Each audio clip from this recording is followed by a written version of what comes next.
On est en guerre contre l'État guinéen parce que l'État guinéen ne fait pas son travail face à ces violences. L'acte dont l'État a fait montre, les images que nous avons vues, nous a laissé vraiment sur la bouche ouverte. La recrudescence des féminicides et des violences basées sur le genre en général, avec un tel taux de violence, c'est dû au laxisme de deux entités.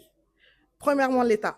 Nous, c'est l'État qu'on va pointer du doigt, parce que l'État a fait preuve encore dernièrement avec l'affaire Gilkaba Bintou et Azaya d'un laxisme assez poignant, assez violent vis-à-vis des années de lutte que nous avons menées pour que les mentalités changent, pour qu'on déconstruise les idées et les biais sociaux qui tendent à normaliser la violence, qui tendent à sous-estimer, à écraser, à piétiner la femme, qui tendent à la réduire à ce qu'elle n'a pas à être, c'est-à-dire un esclave, une personne qui doit être là pour le bien uniquement de l'humanité, pour le bien de celui qui est son bourreau dans un système patriarcal qui banalise, qui minimise et qui rend la violence normale, qui rend la violence populaire, qui rend la violence mainstream.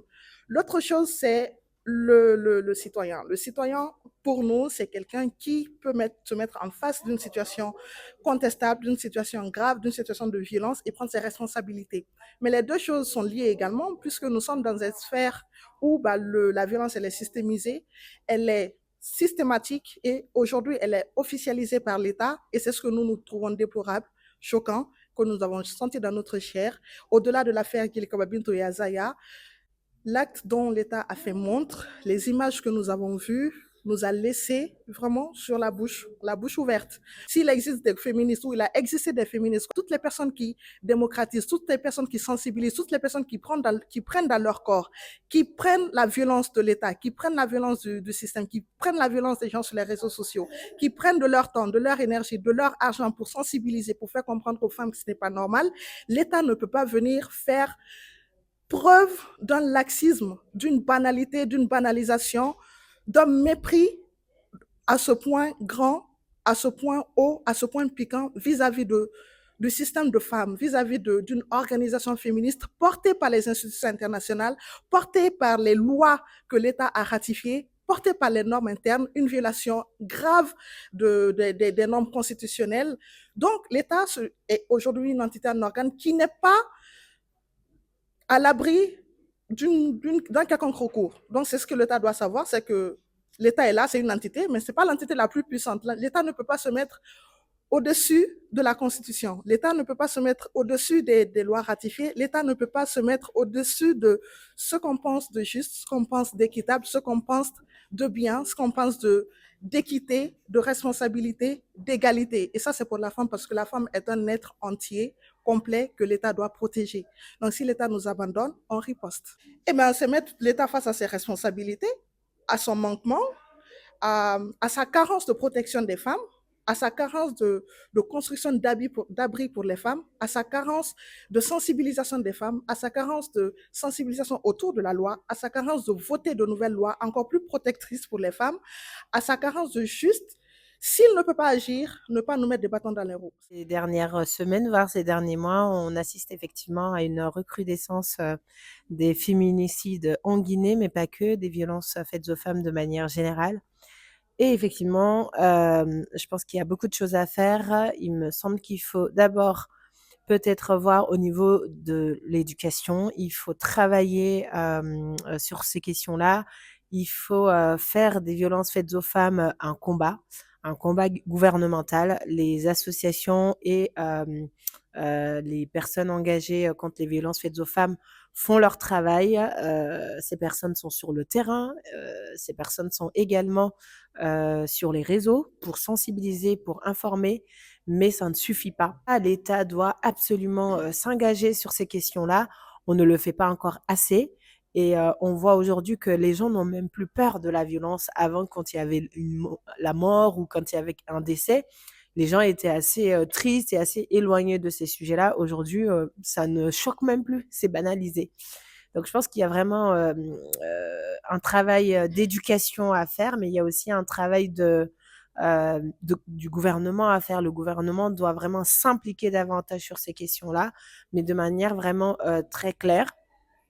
et collaborer avec les associations qui militent déjà contre les violences faites aux femmes. Bah, les sanctions sont très claires. Les personnes qui sont coupables de violences, il y a des sanctions pour tout ça en Guinée et dans d'autres pays. Malheureusement, en Guinée, on a cette notion-là de dire que c'est la fatalité.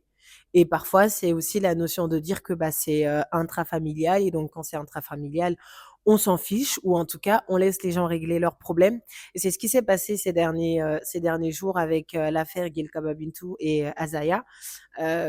Malheureusement, l'affaire a été très vite effacée et par la faute du gouvernement, notamment par le ministère de la Culture, qui a éteint cette affaire et qui a demandé tout bonnement à Gil Kababintou d'abandonner cette affaire. Et je trouve ça assez grave, vraiment trop grave, parce que le rôle de l'État, c'est pas de faire taire les victimes.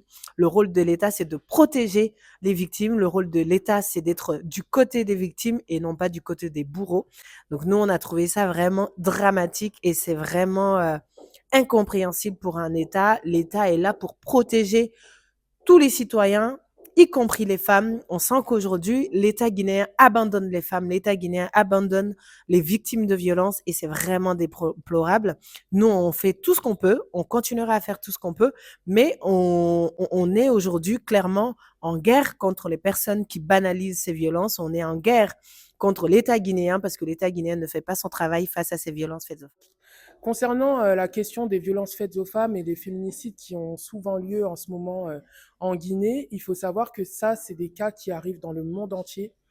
Certaines frustrations, certains partenaires les passent par la violence et c'est vraiment triste. Je pense que là, on arrive à un niveau là où les dirigeants doivent se lever et avoir des sanctions contre ces actions parce que l'amour, c'est bien, quand c'est passionnel, c'est bien, mais il faut pas franchir une certaine limite. Il faut respecter son partenaire parce que ça affecte la santé mentale et aussi la santé mentale des enfants, pour ceux qui ont des enfants à la maison, parce que les enfants, quand ils assistent à ces violences-là, qu'est-ce qu'ils vont reproduire après quand ils vont être plus grands? Quel modèle voulez-vous être pour vos enfants? Il faut se poser ces questions et parfois, il y a certaines disputes qui s'amplifie par la violence et après on arrive à un point de non-retour et je pense pas qu'il faut arriver à ce niveau-là. Généralement en Afrique, les violences conjugales sont un peu sous-estimées. On va dire que c'est entré dans les mœurs, donc il y a beaucoup de gens qui en rigolent souvent, pas que en Guinée, hein. Et je pense que maintenant, on arrive à un moment dans la vie là où il faut arrêter de banaliser tout ça. Parce que c'est vos mamans, c'est vos sœurs qui souffrent. Est-ce que vous faites aux femmes? Est-ce que vous aimeriez qu'un homme le fasse à vos sœurs, à votre mère? Il faut pas. Il y a aussi la notion de souffrance. Je sais pas, en bambara, on dit kimouniou. On dit souvent aux femmes ikimouniou, qui s'abalient. Il faut supporter, comme ça tes enfants ils seront bénis. Il y a cette notion-là qui entre en tête, mais je pense que c'est faux. Je pense que c'est quelque chose qu'on dit aux femmes pour qu'elles se soumettent, mais il faut surtout pas faire ça. C'est pas une bonne idée. Il faut juste respecter la personne